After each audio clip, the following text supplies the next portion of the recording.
Good morning students, welcome to conceptify education.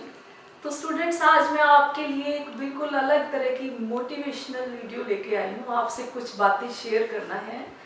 आइए पहले दो मोटिवेशनल लाइन सुनते हैं ईश्वर को याद करते हुए।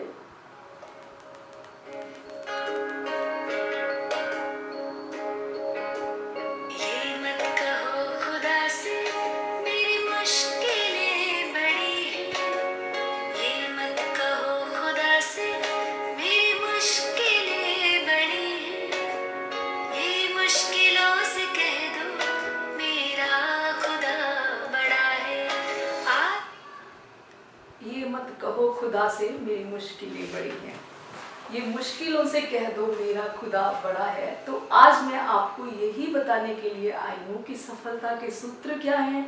तो फ्रेंड्स, बच्चे बड़े निराश हैं कि लॉकडाउन के पीरियड के बाद अब बचे हुए बोर्ड एग्जाम्स आ रही हैं, तो मैम हमारे मार्क्स कैसे आएंगे। इस बोर्ड एग्जाम्स में या अगले कोई भी एग्जाम्स आए तो उनमें आप 90% से अबव कैसे स्कोर कर सकते हैं, उसके लिए मैं आपको सक्सेस मंत्र आज आपके साथ शेयर करने आई हूँ, सफलता के सूत्र। तो देखिए, पहला सूत्र क्या है सफलता का, बिना टाइम वेस्ट किए हुए अपने आगे चलते हैं कि हमारा जो लक्ष्य है वो ऊंचा और महान नेक हो। हमारी जब सोच ऐसी हो जाएगी ना कि कोई बात नहीं, 36% पास मार्क्स हैं, उतना तो मैंने पढ़ ही लिया, तो ज़िंदगी में आपने सिर्फ पास ही थोड़ा ही होना है। आपने अपने क्लास के मॉनिटर से या अपने क्लास के टॉपर से भी प्रतिस्पर्धा नहीं करनी। एक हेल्दी कंपटीशन की भावना रखनी है। पूरी दुनिया का आपके साथ कंपटीशन है और आपको पूरी दुनिया में नंबर 1 बनने का लक्ष्य रखना है। तो इस बोर्ड एग्जाम्स के लिए आपने लक्ष्य रखना है 100%, 36% नहीं लेने, 100% मार्क्स लेने हैं। ये हमारा पहला मंत्र है। लक्ष्य अच्छा होना चाहिए। लक्ष्य नहीं जिनका जीवन में वो यूं ही खो जाते हैं जैसे लाखों हजारों पत्ते पानी में बह जाते हैं। तो दूसरा हमारा जो मंत्र है वो है कि इरादा दृढ़ होना चाहिए, मजबूत होना चाहिए। बहुत से बच्चे अभी भी निराश हैं कि मैं तो ये नहीं कर सकता, इतना समय नहीं दे सकता। तो बच्चों, जो टॉपर बनते हैं आप उनकी तरफ नजर डालें और अपने आप से पूछें कि व्हाई कांट आई, मैं क्यों नहीं हो सकता। खुद से इस प्रश्न का जवाब मांगे। जो टॉपर हैं उनके खाते में भी परमात्मा डेली 24 घंटे ही डालते हैं, उनको 25 घंटे तो नहीं मिलते ना। प्रकृति और परमात्मा कभी किसी के साथ भेदभाव नहीं करते। उनको भी सुनने के लिए 2 ही कान मिले हैं। आप भी टीचर की और बड़ों की बात सुनने के लिए 2 कान रखते हैं। उनको भी 2 आंखें हैं, आपको भी 2 आंखें हैं। तो आप अपने कभी भी दिल शिकस्त ना हो, अपने दिल को कभी ना ढहने दें, अपना इरादा मजबूत रखें, अपना कॉन्फिडेंस लूज ना करें, आत्मविश्वास से भरे रहें।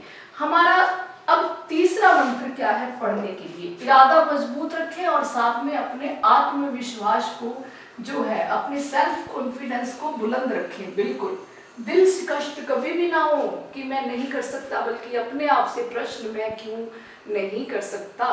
तो फिर देखिए, तीसरी बात है कि जो भी कंटेंट हम पढ़ते हैं उसके जो मूल अवधारणाएं होती हैं या जो बेसिक कॉन्सेप्ट्स होते हैं वो अपने टीचर से मिलकर, अपने दोस्तों से मिलकर, अपनी पुस्तक से बेसिक कॉन्सेप्ट्स जो हैं वो क्लियर करें। सिर्फ और सिर्फ रट्टे से काम ना चलाएं, क्योंकि रट्टे में जहां भूले वहां काम गया। आपको उस चीज की अंडरस्टैंडिंग, अपनी अंडरस्टैंडिंग को, अपने कौशल को और उस चीज़ों को अप्लाई करने के लिए अपने आप को एक्सपर्ट करने की कोशिश करें। कभी भी सिर्फ और सिर्फ रट्टे पे ना रहें।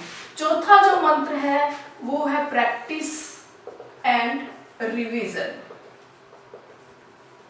बच्चों, आपको एक कार गिफ्ट मिल गई, पापा ने दिला दी। आपको कार में पता है ये स्टीयरिंग व्हील है, ये ब्रेक है, ये क्लच है, ये एक्सीलरेटर है।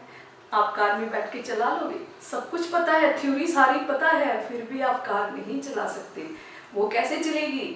प्रैक्टिकल करने से और प्रैक्टिस करने से और रिवाइज करने से। ऐसे ही स्टडी में होता है। जब तक आप practice makes a man perfect, बार बार की प्रैक्टिस, बार बार का जो हम ये करेंगे तो उससे हमारी विषय वस्तु हमें पक्की हो जाती है। और रिवीजन का तरीका अपनाएं। कौन सा तरीका? ऐसा नहीं कि आपने पहला पाठ आज पढ़ा है उसको रिवाइज कर रहे हो 6 महीने बाद, तो पहला तो गया। आगा दौड़ पीछा छोड़ नहीं करना। आगा दौड़ पिछला भूलते जाओ, अगला पढ़ते जाओ तो फिर कोई फायदा नहीं है। आज आपने कोई विषय वस्तु पढ़ी, अगले दिन नेक्स्ट डे एक बार फिर उसको पढ़ लें, और उसके बाद फिर 7 डेज के बाद यानी कि 1 वीक के बाद उसको फिर देख ले, और फिर 1 मंथ के बाद देख ले। धीरे धीरे आपका ये टाइम बढ़ता जाएगा और ये स्मृति आपके दिमाग में पक्की होती जाएगी। लेकिन पहले छोटे छोटे गैप्स देकर के रिवाइज करें। और हाँ, जब आपने पहली बार पढ़ा आपको 2 घंटे लगे, दूसरे दिन उसी चीज को पढ़ने में 1 घंटा लगेगा, तीसरे दिन उसी चीज को आप 10 मिनट में रिवाइज कर लेंगे। फिर आप चलते फिरते बैठते उठते उसका मनन करते रहिए, उस विषय वस्तु का, उसके मेन पॉइंट्स का, तो वो आपको भूलेंगी नहीं। ये रिवीजन का भी एक तरीका है। जो भी पाठ आप पढ़े उसको नेक्स्ट डे, फिर नेक्स्ट वीक, 3 डेज के बाद, फिर नेक्स्ट मंथ, बीच बीच में उसका रिवीजन करते रहें टाइम टू टाइम, तो वो आपको पिछली चीज भूलेगी नहीं, उसको साथ लेकर के आप आगे बढ़ेंगे। ठीक है। फिर हमारा 5वां मंत्र है कि जैसे अभी मैथ्स का पेपर साइंस वालों का बाकी है, तो आप एक फॉर्मूला शीट्स या कोई छोटी सी फॉर्मूला बुकलेट, या आप किसी और भी सब्जेक्ट के स्टूडेंट हैं तो जो महत्वपूर्ण बिंदु हैं हर चैप्टर के, उनका एक शॉर्ट नोट वाला पेपर हर चैप्टर वाइज तैयार कर लें। क्योंकि आप जब रिवीजन करेंगे आप सारी विषय वस्तु दोबारा नहीं पढ़ सकते, आपको उसका मेन बिंदु पढ़ते ही उसके बीच का वर्णन याद आ जाएगा। तो आप अपने शॉर्ट नोट्स या फॉर्मूला बुकलेट या जो सब्जेक्ट जैसा है उसके अकॉर्डिंग एक शॉर्ट क्लिप्स बना लें उसकी, जिसको देख के आपको सारी विषय वस्तु याद आ जाए, और इसको कई कई बार पढ़ते रहें, चलते फिरते, कभी कभी बीच बीच में देखते रहें, और परीक्षा से पूर्व भी इसी का सहारा लेकर जाएं, जाते हुए इसी का रिवीजन करके जाएं। ये हमारा 5वां मंत्र है।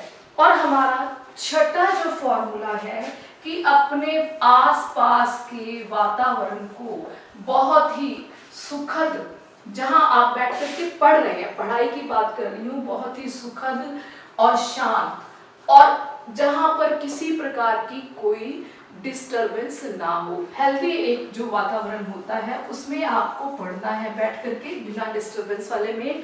यूं नहीं कि आप बीच में टीवी देख रहे हैं, बीच में पढ़ रहे हैं, बीच में खाना खा रहे हैं, बीच में खेल रहे हैं। आप जो काम करते हो 100% उसी काम में डूब जाओ।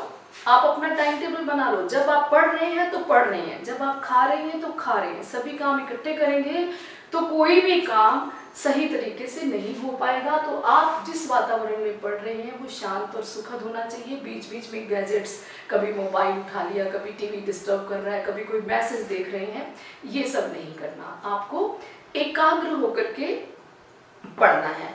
अब इस एकाग्रता के लिए फिर 7वां मंत्र है कि मस्तिष्क के लिए सुबह सुबह 10 मिनट का ध्यान और मौन, परमात्मा स्मृति, और शरीर के लिए 10 मिनट का व्यायाम, और सुपाच्य और हल्का भोजन। पौष्टिक तत्वों से भरपूर भोजन और व्यायाम शरीर के लिए, और 10 मिनट का ही भले व्यायाम करो। भोजन तो जब जब मतलब नाश्ते के समय नाश्ता और भोजन के समय भोजन आप लेते ही हैं, और मस्तिष्क के लिए 10 मिनट का ध्यान और मौन जरूरी है। ये ध्यान और मौन से क्या होता है बच्चों कि हमारी भूलने की जो एक प्रकार का रोग है कि स्मृति हमारी अच्छी नहीं रहती, भूलने का। फिर दूसरा है कि पढ़ते पढ़ते नींद आना, फिर है कि आलस्य होना। ये सब चीजें ध्यान और मौन से हट जाती हैं और हमारी एकाग्रता में बहुत वृद्धि होती है। भूलना खत्म हो जाता है, यानी कि हमारी स्मृति अच्छी हो जाती है, ये भी कह सकते हो आप।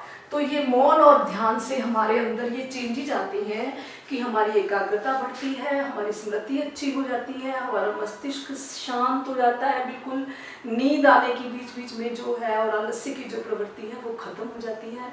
बच्चों, आप कोई भी धर्म ग्रंथ उठा के देखेंगे, किसी भी पंडित मौलवी से कहेंगे तो सुबह सुबह का जो समय होता है ना, मॉर्निंग का 4 AM या उससे भी पहले सुबह 3 से लेकर के जो 6 तक का समय होता है उसको अमृत वेला बोलते हैं।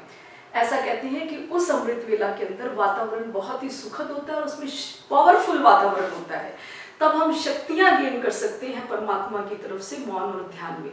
जैसे हम अपने मोबाइल की बैटरी चार्ज करते हैं ना, ऐसे ही हम अपने मस्तिष्क को, अपने मन को, अपने दिल को शक्तियों से भरपूर कर सकते हैं। और सब कुछ ही थॉट प्रोसेस और साइकोलॉजी है। जब हमें ऐसा लगेगा कि हमने अपने आप को सुबह सुबह पावरफुल माहौल में शक्तियों से भरपूर कर लिया है, तो दिन भर उसका असर हमारे मन और मस्तिष्क पे रहेगा और हम अच्छी तरह से पढ़ पाएंगे। तो अमृत वेले 10 मिनट का मौन और ध्यान अवश्य करें।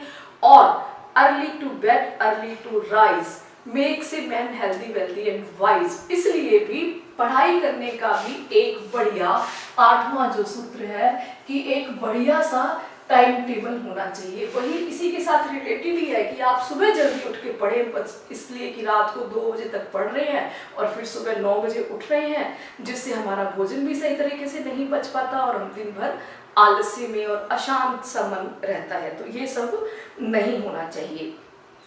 उसके बाद है हमारा ये मंत्र कि कुछ इजी ट्रिक्स या कुछ निमोनिक्स बना लें। स्वयं अपने आप से ही याद करने के कुछ तरीके, कुछ इजी ट्रिक्स बना लें उन निमोनिक से, जिससे हम विषय वस्तु को फटाफट रिवाइज कर लें। और 10वां और या 11वां जो भी है, ये अंतिम जो बातें हैं ये बहुत ही अच्छी बातें हैं कि गुस्से से बचें, क्रोध से बचें, पर्याप्त नींद लें, हल्का भोजन करें, जंक फूड नहीं खाएं और अच्छा साहित्य पढ़ें और अच्छे मित्र बनाएं। अच्छा भोजन लें, अच्छा टाइम टेबल बनाएं, समय का ध्यान रखें, अच्छे मित्र बनाएं और अच्छा ही साहित्य पढ़ें। और साथ में जो मोस्ट मोस्ट मोस्ट इम्पोर्टेंट बात है, जिसके बिना सारा ये हमारा मोटिवेशन अधूरा रहता है, वो बात है ध्यान की। कौन सा ध्यान? वो वाला ध्यान नहीं जो सुबह सुबह हम आंखें बंद करके परमात्मा में ध्यान लगेंगे। ध्यान हर वक्त का ध्यान। क्या ध्यान? अपने गुरुजनों की, अपने अच्छे मित्रों की, अपने बुजुर्गों की और अपने माता पिता की दी हुई सीख और उनके दिए हुए बातों और ज्ञान को ध्यान पूर्वक सुनकर अपने जीवन में ढालें। कोई भी माता पिता या कोई भी टीचर हमेशा आपका शुभ चिंतक होता है और आपको अच्छी सीख देता है। गुरु वो होता है जो ना नाप के देता है ना तोल के देता है, वो आपको दिल खोल के देता है। आपकी खुशी में हमारी खुशी है। और अगर इन मंत्रों को आप अपनाएंगे और एक जो भारत की प्रतिज्ञा है ना, भारत मेरा देश है, समस्त भारतीय मेरे भाई बहन है, उसकी एक एक बात को आप अपने जीवन के अंदर बड़े प्रेम से ढाल लो, तो कभी भी आप जीवन में असफल नहीं हो सकते। जब भी सुबह उठते हैं तो 3-4 ख्याल अपने मन में लाएं कि मैं ये कर सकता हूँ, मैं परमात्मा का चुना हुआ फूल हूँ, मैं कभी भी असफल नहीं हो सकता, मैं विजयी रत्न हूँ, मैं विजय प्राप्त करके रहूँगा और मैं शक्तियों से भरपूर हूँ। खुश रहो और खुशियाँ बांटो। और अब पेपर नज़दीक हैं, डट करके लग जाओ। साइंस वाले बच्चे मैथ्स की पूरी तैयारी करके और मेरे को 100% का लक्ष्य रख के 90 से अबव ला करके मुझे ज़रूर कमेंट करना। Wish you all the best for exams. और वीडियोस देखते रहें, शेयर करते रहें ताकि सब बच्चे पढ़ें, खुद पढ़ें, सबको पढ़ाएं। ओम शांति।